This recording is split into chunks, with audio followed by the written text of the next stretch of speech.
Bonjour et bienvenue dans Prière Inspirée. Je suis heureux de vous retrouver aujourd'hui et tellement reconnaissant pour le travail que Dieu accomplit dans vos vies personnelles. Tellement de témoignages nous viennent du monde entier, de personnes qui sont édifiées par nos émissions. On est vraiment reconnaissant pour ça.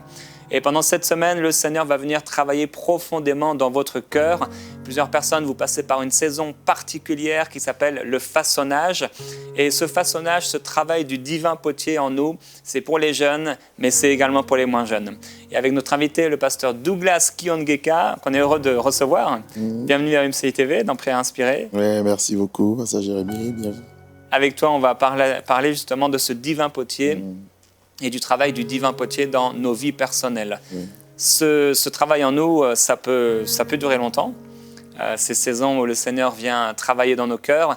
Et aujourd'hui, on va parler avec vous du rêve de Dieu pour nous. Ensuite, demain, on parlera de l'argile, qui est le choix de Dieu. Et mercredi, on parlera de ce processus pour devenir un chef-d'œuvre.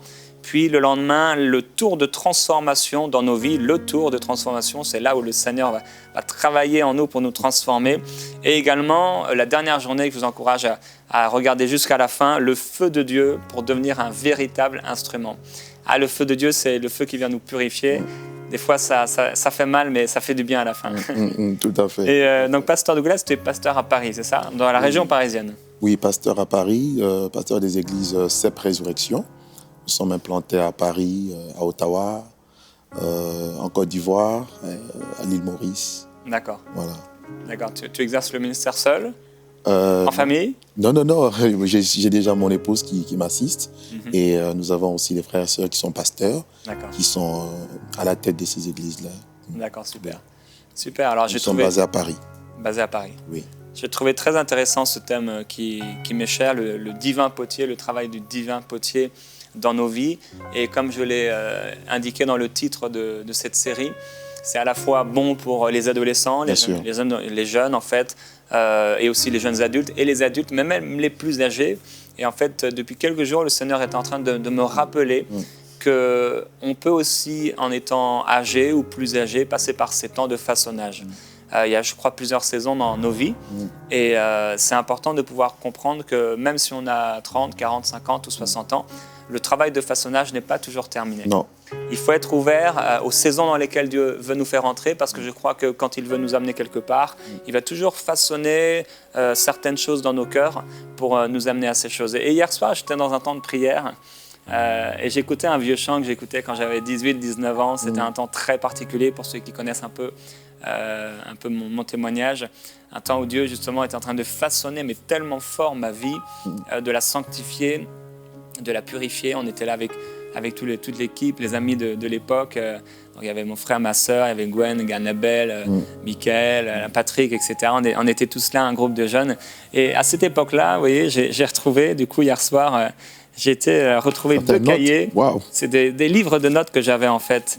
Et quand j'avais 18, 19 ans et 20 ans, vous voyez, celui-ci là du 1er janvier au 31 décembre 2003. Okay. Et j'ai commencé à relire ça. C'était tellement intéressant de relire ces choses, ce que je pensais, ce que je vivais, les prophéties que je pouvais recevoir ou donner, les songes que je pouvais avoir. Et celui-ci du 5 juillet au 31 décembre 2002. Je ne sais pas si c'est toi sur la photo, mais en tout cas, tu avais l'air d'être là. Et je veux vous encourager, vous les jeunes, mais aussi peut-être les moins jeunes, à tenir un journal. Alors aujourd'hui, je ne le fais plus, mais par contre, je note toujours les songes que je reçois, que ce soit les songes ou les prophéties. Il faut marcher selon ces prophéties, selon ces songes. Mais pour la jeunesse, je sens que cette semaine va être particulièrement bénie. Et je veux vous encourager, vous allez recevoir des paroles particulières. Et je me souviens au début de l'un de ces 2 cahiers, j'écrivais que c'est suite à cette parole dans l'Ancien Testament qui dit « Écris la vision, grave-la sur des tablettes », que j'ai commencé à tenir ce cahier, ce journal. Et je suis sûr que pour vous, ça vous fera du bien de relire ces choses. Parce que des fois, on fait des erreurs, on apprend, on grandit. Et ça sera certainement une source de bénédiction pour plusieurs qui allaient commencer à faire ça. Donc avec toi aujourd'hui, pasteur, on veut commencer donc à parler de ce rêve de Dieu pour nous, de ce travail du divin potier. Oui. Alors Dieu déjà dans la Bible, il est présenté comme le divin potier. Nous avons un exemple palpable dans la vie de Jérémie. Déjà quand Jérémie a reçu son appel, il était jeune. Dans Jérémie 1, chapitre 1, le verset 5 à 6, alors qu'il se posait des questions, Dieu lui dit, avant même que tu ne sois conçu dans le sein de ta mère, avant même que tu ne sois formé dans son ventre, je te connaissais. Je t'avais déjà établi, consacré, mis à part et établi prophète des nations. Alors il se disait, mais je suis jeune. Dieu lui dit, ne dis pas que je suis jeune, parce que tu iras et tu feras le travail que je te demanderai. Et c'est justement Jérémie qui met plus en avant, en exergue Dieu, en le présentant comme étant les divins potiers. Et je vous invite à prendre justement un texte dans le livre de Jérémie, le prophète Jérémie, au chapitre 18, le verset 1er au verset 6. Jérémie 18, verset 1er au verset 6. Il est dit ceci, « La parole fut adressée à Jérémie de la part de l'Éternel en ces mots. Lève-toi et descends dans la maison du potier, et là, je te ferai entendre mes paroles. Je descendis dans la maison du potier, et voici, il travaillait sur un tour. Et le vase qu'il faisait ne réussit pas. Et comme il arrive à l'argile dans la main du potier, il en refit un autre vase. Tel, il trouva bon de le faire. Et la parole de l'Éternel me fut adressée en ces mots. Ne puis-je pas agir envers vous comme ce potier, maison d'Israël, dit l'Éternel. Voici comme l'argile est dans la main du potier, ainsi vous êtes dans ma main, maison d'Israël. Donc là, Dieu voulait parler à Jérémie concernant Israël, son peuple, et concernant tout le peuple entier d'ailleurs, de quelque chose qui s'était passé. Et il lui dit, je veux te parler, mais je te parlerai à un endroit précis. Parce que des fois, Dieu choisit des endroits pour parler à son peuple. Et il dit, tu dois descendre dans la maison du potier. On sait qu'un potier, c'est celui qui fabrique des poteries. C'est une personne qui conçoit des poteries et qui les met en œuvre. Et il dit, tu dois descendre là-bas parce que j'ai quelque chose à te dire. Et Jérémie descend et qu'est-ce qu'il trouve? Il arrive dans la maison du potier et il trouve un potier en train de travailler sur un tour. Il a conçu un premier vase, mais malheureusement, le vase avait échoué. Et il reprend la même matière pour refaire un deuxième vase qui va réussir. Et Dieu lui dit, de la même façon, les choses que tu as observées, c'est ce que je veux faire aussi avec vous, mon peuple d'Israël. Et en fait, dans ce texte, nous voyons deux images, parce que ici, nous voyons comme des symbolismes que Dieu a utilisé pour justement parler à son serviteur, le prophète Jérémie. Et il voit le potier, d'abord la maison du potier. La maison du potier qui peut représenter d'abord le monde dans son ensemble, parce que Dieu est le concepteur de toutes choses, tout lui appartient, il est le propriétaire, le responsable. Et deuxièmement, la maison du potier peut représenter la maison de Dieu, l'Église, cet environnement où Dieu, de manière particulière, travaille et concentre son énergie pour travailler. Et qu'est-ce que Jérémie voit? Il voit le potier. Et c'est le potier qui tient en fait l'argile entre ses mains, d'où entre les mains du divin potier. Et l'argile est placée sur le tour. Il est en train de manipuler l'argile. Et le premier vase, qui était d'ailleurs Israël de l'époque, malheureusement, ce vase n'a pas réussi parce que ce vase n'était pas selon la vision initiale.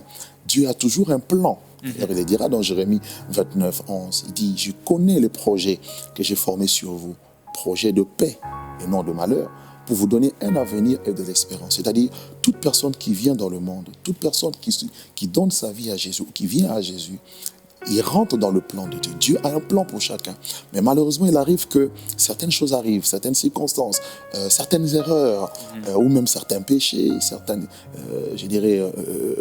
fautes que certaines personnes vont commettre, qui vont faire que le premier vase sera terni, sera brisé, parce que le salaire du péché, ça a toujours été la mort, la destruction, la corruption, on manque de but, on manque de cible.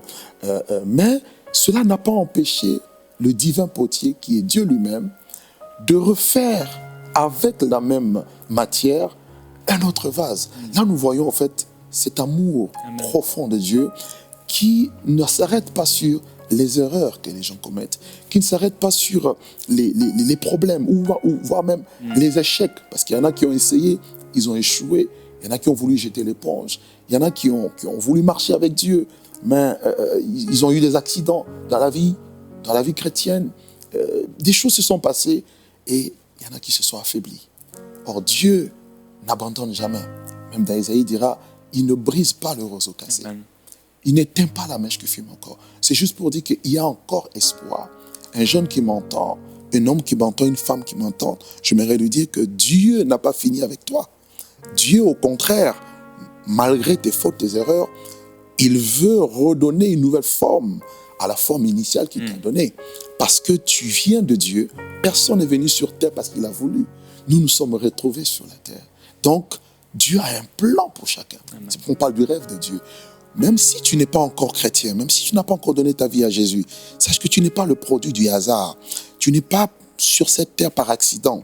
Tu n'as pas choisi la couleur de ta peau. Tu n'as pas choisi ton pays. Tu n'as pas choisi ta famille. Tu t'es retrouvé. Et même de là où tu te trouves, peu importe la situation que tu rencontres, peut-être que tu as perdu tes parents, peut-être que tu as perdu un membre cher, un être cher dans ta famille, et des situations difficiles, désastreuses qui se sont passées, te poussent à ne plus croire ou à ne plus espérer. Mais le divin potier nous donne ici une bonne leçon. C'est juste pour dire que de ce vase qui a échoué, je peux ressortir et façonner quelque chose de grand et de puissant et de glorieux. Donc en gros, le divin potier a un rêve. Quand on parle de rêve, on parle de vision. Il a des objectifs. Il a des projets. C'est pourquoi il dit, je connais les projets que je formais sur vous. Donc, personne ne peut se dire, moi, je suis venu accompagner les autres sur la terre. Non. Dieu a des projets pour toi.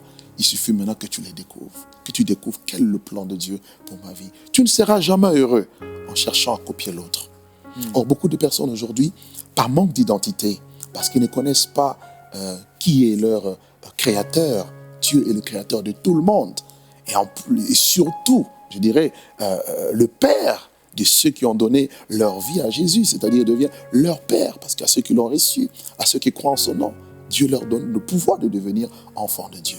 Donc on peut quitter le stade de créature de Dieu en enfant de Dieu, rien qu'en acceptant Jésus-Christ comme sauveur personnel et comme Seigneur. Et là, ton statut change. Et là, tu découvriras le plan de Dieu. Il dit, le Fils est venu afin que ses brebis aient la vie. Et la vie en abondance. Et à partir de ce moment-là, que tu comprends le rêve que Dieu a pour ta vie, les choses maintenant vont commencer à changer. Amen. Dieu entre maintenant en action parce que ses mains sont des mains qui, en tant que le divin potier, qui vient, il accepte de se salir les mains pour pouvoir te façonner. Vous verrez dans la Bible, dans Genèse au commencement, Dieu a créé beaucoup de choses par sa parole. Mais quand on arrive à l'homme, la Bible dit Dieu dit faisons l'homme à notre image. Dans Genèse 2, Dieu forma l'homme de la poussière de la terre. En gros, c'est comme s'il s'est sali les mains. Vous voyez un peu? Donc, le divin potier descend, se rabaisse à notre niveau. Il s'est sali les mains pour nous prendre et nous tirer de là où nous sommes pour nous amener quelque part de meilleur. Il nous amène là où il a prévu pour chacun d'entre nous. Donc, il a des projets de paix. Il a des projets de prospérité. Parce que la paix dans la Bible, c'est la prospérité. Il dit, je souhaite que tu prospères à tous égards. Sois en bonne santé, comme prospère l'état de ton âme. Dieu ne veut pas que tu souffres. Dieu ne veut pas que tu sois perdu, que tu sois désemparé. Au contraire, il veut que tu sois à son image, parce que l'image de Dieu dont parle Genèse 1, ce n'est rien d'autre que Christ.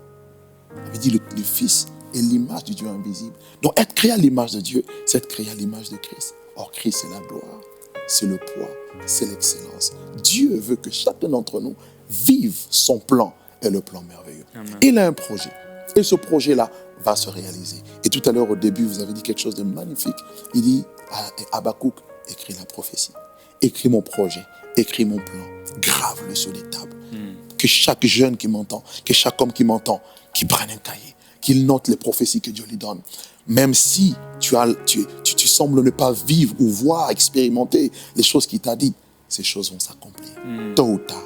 D'où ce thème justement sur le divin potier. Entre les mains du divin potier, il a un rêve et ce rêve finira par se réaliser. Amen. Ça prendra du temps certainement. Ça prendra beaucoup de tournures certainement. Mais ce qui est sûr, c'est que ce qu'il commence, il finit toujours. Il achève toujours ce qu'il a commencé. Et tout ce que Dieu fait est bon. Amen. Et même très bon. C'est-à-dire son rêve, c'est le bon rêve. Ce n'est pas le rêve personnel peut-être que tu as eu depuis ton enfance. Le rêve qui a été influencé par la société, la famille. Mais lorsque tu découvres le rêve de Dieu, c'est alors que ta vie change. Parce que tu rentres dans le couloir de ta destinée. Et tout ce que tu feras ne peut que te réussir. Tout ce que tu entreprendras ne peut qu'aller de l'avant. Pourquoi? Parce que tu commences à rêver le rêve de Dieu. Le jour où j'ai compris, j'étais un garçon très ambitieux, très jeune. J'ai reçu l'appel de Dieu à l'âge de 17 ans. J'étais très ambitieux. Je voulais accomplir tellement de grandes choses de folie. Mais le jour où j'ai découvert le rêve de Dieu pour ma vie, ça a été un choc, un chamboulement. Pourquoi? Parce que je voyais tous mes rêves s'effondrer. Mais j'ai toujours une profonde conviction que Dieu n'échoue jamais. Amen. Et Dieu ne se trompe jamais. Alors, une voie peut paraître droite aux yeux des hommes, mais son issue, c'est l'échec, c'est la mort. Mais en suivant le rêve de Dieu et en acceptant de marcher selon sa volonté, selon sa pensée, selon ses principes, selon le cheminement de choses que lui-même aurait tracé, je pense qu'il n'y a pas mieux que ça. On ne peut être heureux qu'en Dieu et en vivant le rêve de Dieu. Et j'ai accepté, et voilà où nous sommes. Je suis très heureux, je suis très content. Et j'encourage d'ailleurs mes frères et sœurs à découvrir le rêve de Dieu pour leur vie et à y entrer. Et en tant que divin potier, ses mains sont là pour travailler. S'il y a eu des échecs, Dieu n'est pas un homme pour te rejeter. Les hommes peuvent te rejeter. Les hommes peuvent te minimiser, te mépriser, te mettre au placard, comme on dit, mais pas Dieu. Tu rentreras comme dans une forme de garage, dans une forme de laboratoire. Mais là, dans le secret, c'est là que Dieu va travailler. On a vu, le premier vase, Adam, a échoué parce qu'ils ont désobéi à Dieu. Mais Dieu avait un autre plan. Le dernier Adam, Jésus-Christ est venu. Il est venu et il dit, je suis la résurrection et la vie. Celui qui croit en moi vivra, même s'il meurt. Quand on parle de résurrection, on voit une renaissance. On voit quelque chose qui était morte, pourrie, détruite. Mais il vient, il redonne vie. C'est pour cela que la puissance de la résurrection est supérieure, j'aime bien le dire, à la puissance de la création. Parce qu'après la création, quand toute chose meurt, c'est fini, c'est la corruption. Mais la puissance de la résurrection vient redonner vie à ce qui était corrompu. Voilà pourquoi elle est supérieure. Voilà pourquoi même Christ a connu la mort, mais bien plus, il est ressuscité d'entre les morts. Donc s'il est ressuscité, sache aussi qu'il peut ressusciter tous ceux qui croient en lui. Tous ceux qui croient au rêve de Dieu peuvent espérer à une résurrection véritable. Parce que Dieu a toujours raison. Dieu ne manque jamais.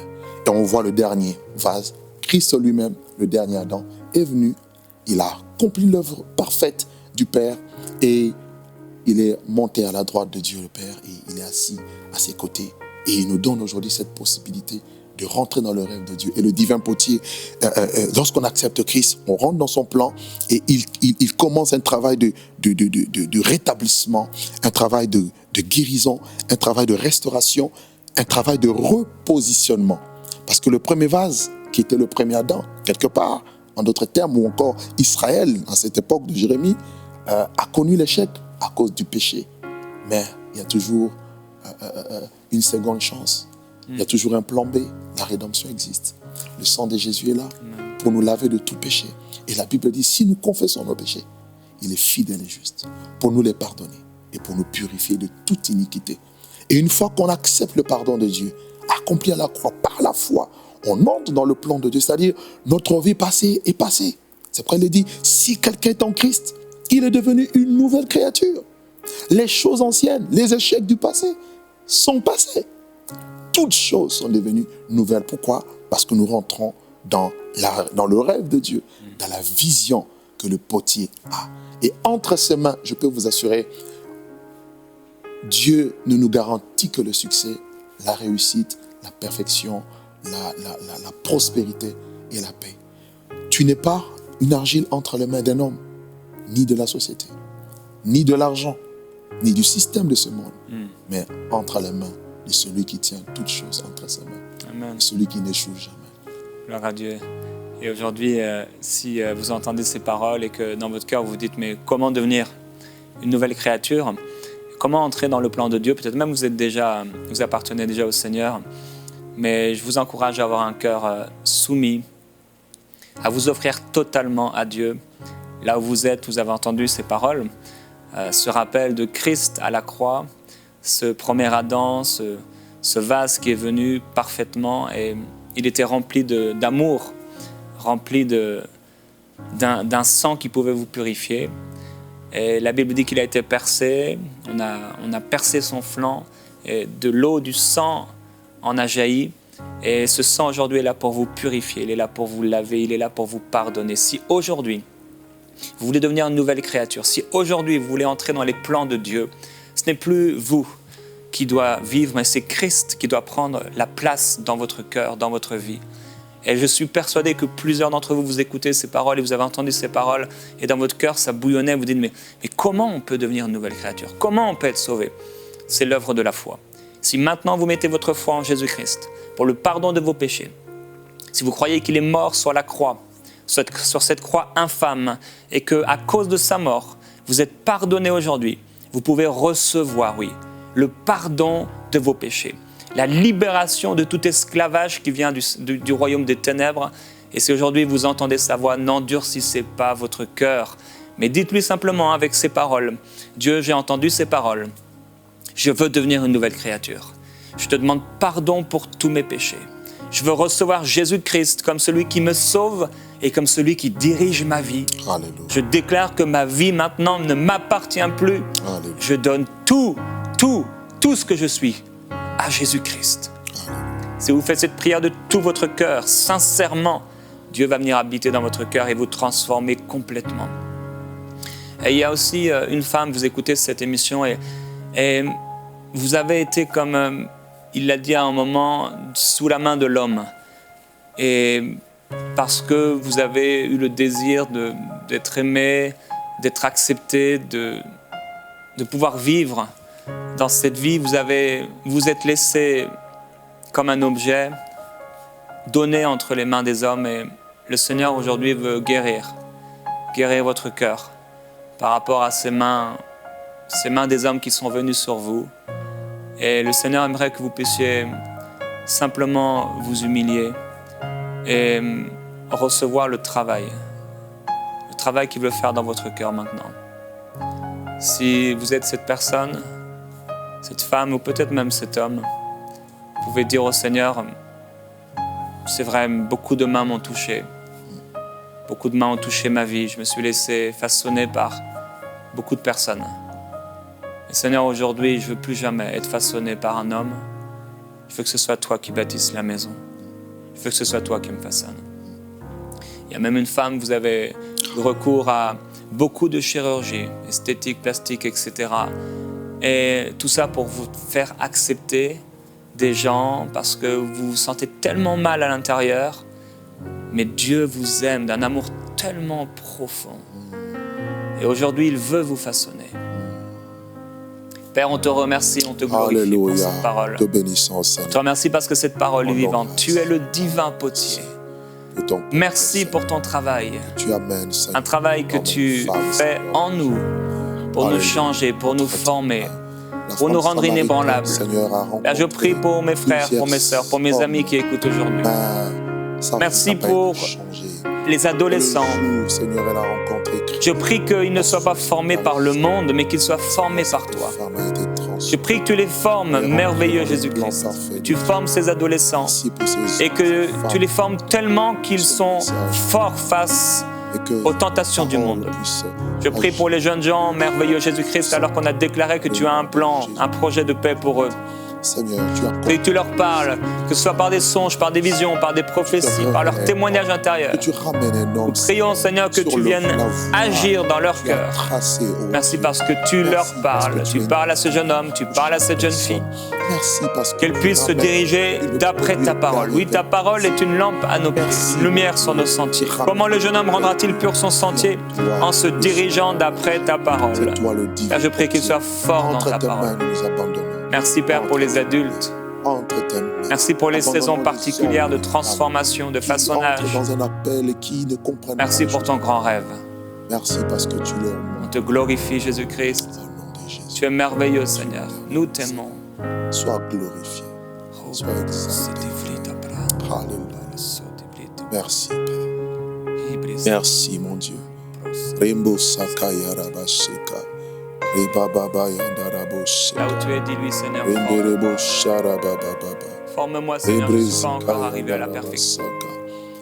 Viens me former, Jésus-Christ. Alléluia. Forme ma vie. Fais quelque chose dans ma vie. Forme ma vie, forme-moi, Seigneur. Que cette semaine soit un temps de façonnage, Oh oui, Seigneur. de purification, Tu façonnes nos d'édification, tu façonnes de nos construction. âmes. Oh oui, Seigneur. Tu amènes un homme à Alléluia. comprendre, à Oui, saisir façonne-moi, le rêve de façonne-moi, Dieu, Seigneur. à comprendre, à saisir Façonne-moi, le j'ai rêve. besoin que ta main vienne me Que le rêve façonner, de Dieu soit, oh Dieu, me manifesté former. dans la vie d'un homme et d'une femme qui suit. Je te donne le droit sur toute ma vie, sur tout mon cœur. Dieu, qu'il en soit ainsi dans le nom de Jésus. Bâtis ma vie, Seigneur. Je ne veux pas bâtir en vain. Bâtis ma vie. Au nom de Jésus. C'est comme cette femme samaritaine. Elle a connu 5 hommes. Elle est passée entre les mains de 5 hommes qui furent comme des potiers. Sa vie a été comme brisée, remplie de déceptions. Elle ne croyait plus en elle-même, elle n'espérait plus. Elle a eu un 6e homme qui ne l'a même pas épousée, tellement qu'elle était désespérée. Peut-être que cela peut être le cas de quelqu'un en ce moment qui est désespéré, qui est désemparé, qui se jette dans les bras d'un homme juste en quête d'amour ou en quête d'une estime ou en quête de quelque chose de particulier. Mais le Seigneur Jésus vient comme le 7e homme, vient comme la perfection absolue. Et il vient et dit, quiconque boira de ce eau aura encore soif. Mais celui qui boira de l'eau que je lui donnerai n'aura plus jamais soif. Le divin potier a en lui l'eau de la vie, cette eau qui étanche la soif, cette eau qui désaltère, cette eau qui apporte la véritable paix, la véritable joie. Cette femme, sa vie a été changée, bouleversée. Et ma prière est que Dieu bouleverse un homme et une femme aujourd'hui qui a un contact sincère avec le divin potier. Oui, pas un homme, pas nous qui sommes là sur le plateau, mais lui-même, le divin potier, qu'il se révèle à un homme, qu'il se révèle à une femme, qu'il touche un homme et une femme au plus profond de son âme, au plus profond de son cœur, et qu'il les ramène sur sa voie. Et dit, nos destinées sont entre tes mains. Nous te bénissons, Père. Alléluia. Accueillez le ministère du Saint-Esprit dans votre cœur. Alléluia. Et que le divin potier vous forme au nom de Jésus. On va se retrouver dès demain dans Prière inspirée. Laissez-vous façonner par le Seigneur et passez un temps de consécration particulier aujourd'hui, demain matin, pour lui dire, Seigneur, façonne-moi, parle-moi encore. Je suis ton ouvrage. Amen.